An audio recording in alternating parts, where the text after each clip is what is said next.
ಇವತ್ತು ನಾವು ವಾಟ್ಸಪ್ಪಲ್ಲಿ ಡಿಲೀಟ್ ಆಗಿರೋ ಮೆಸೇಜ್ನ ಹೇಗೆ ರಿಕವರ್ ಮಾಡೋದು ಅಂತ ನೋಡೋಣ. ನಿಮ್ಮ ಫ್ರೆಂಡ್ಸ್ ಆರ್ ಗರ್ಲ್ ಫ್ರೆಂಡ್ಸ್ ಯಾರಾದರೂ ನಿಮಗೆ ಮೆಸೇಜ್ ಮಾಡಿ ಡಿಲೀಟ್ ಮಾಡಿದ್ರು ಅಂದರೆ ಆ ಮೆಸೇಜ್ನ ನೀವು ನೋಡೋದಕ್ಕೆ ಆಗೋದಿಲ್ಲ. ಅದನ್ನು ಹೇಗೆ ಸಾಲ್ವ್ ಮಾಡೋದು ಅಂತ ಈ ವಿಡಿಯೋದಲ್ಲಿ ನೋಡೋಣ. ಫಸ್ಟ್ ನೀವು ನಿಮ್ಮ ಮೊಬೈಲಲ್ಲಿ ಪ್ಲೇಸ್ಟೋರ್ ಅಪ್ಲಿಕೇಶನ್ ಓಪನ್ ಮಾಡ್ಕೊಳ್ಳಿ. ಅದರಲ್ಲಿ ಸರ್ಚ್ ಆಪ್ಷನ್ನಲ್ಲಿ ಆ್ಯಂಟಿ ಡಿಲೀಟ್ ಅಂತ ಟೈಪ್ ಮಾಡಿ. ಇವಾಗ ಸ್ಕ್ರೀನ್ನಲ್ಲಿ ಕಾಣಿಸ್ತಾ ಇದೆಯಲ್ಲ, ಈ ಅಪ್ಲಿಕೇಶನ್ನ ಇನ್ಸ್ಟಾಲ್ ಮಾಡ್ಕೋಬೇಕು. ಇನ್ಸ್ಟಾಲ್ ಆದಮೇಲೆ ಈ ಅಪ್ಲಿಕೇಶನ್ನ ಓಪನ್ ಮಾಡ್ಕೊಳ್ಳಿ.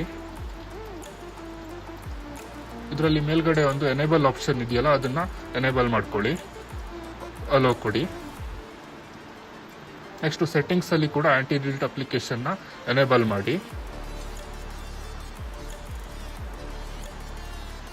ನೆಕ್ಸ್ಟ್ ಇವಾಗ ಆಂಟಿ ಡಿಲೀಟ್ ಅಪ್ಲಿಕೇಶನ್ ಅಲ್ಲಿ ಎನೇಬಲ್ ಆಪ್ಷನ್ನ ಎನೇಬಲ್ ಮಾಡ್ಕೊಳ್ಳಿ. ನೆಕ್ಸ್ಟ್ ಇವಾಗ ನಿಮಗೆ ಯಾರಾದರೂ ಮೆಸೇಜ್ ಮಾಡಿರ್ತಾರಲ್ಲ, ಅದನ್ನ ಅವರು ಪಟ್ಟಂತ ಡಿಲೀಟ್ ಮಾಡಿದ್ರೆ ನಿಮಗೆ ಆ ಮೆಸೇಜಸ್ ಆಂಟಿ ಡಿಲೀಟ್ ಅಪ್ಲಿಕೇಶನ್ ಅಲ್ಲಿ ಶೋ ಆಗುತ್ತೆ. ಒಂದು 10 ಸೆಕೆಂಡ್ ಟೈಮ್ ತಗೊಳುತ್ತೆ ಅಷ್ಟೇ.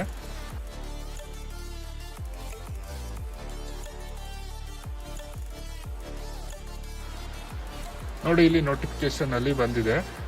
ಇವಾಗ ಈ ನೋಟಿಫಿಕೇಶನ್ನ ಓಪನ್ ಮಾಡ್ತೀನಿ. ನೋಡಿ, ಇದರಲ್ಲಿ ನನ್ನ ಫ್ರೆಂಡು ಡಿಲೀಟ್ ಮಾಡಿರೋ ಮೆಸೇಜು ನನಗೆ ಶೋ ಆಗ್ತಾ ಇದೆ. ಇದೇ ಥರ ವಿಡಿಯೋಸ್ಗಾಗಿ ನಮ್ಮ ಚಾನಲ್ನ ಸಬ್ಸ್ಕ್ರೈಬ್ ಮಾಡ್ಕೊಳ್ಳಿ.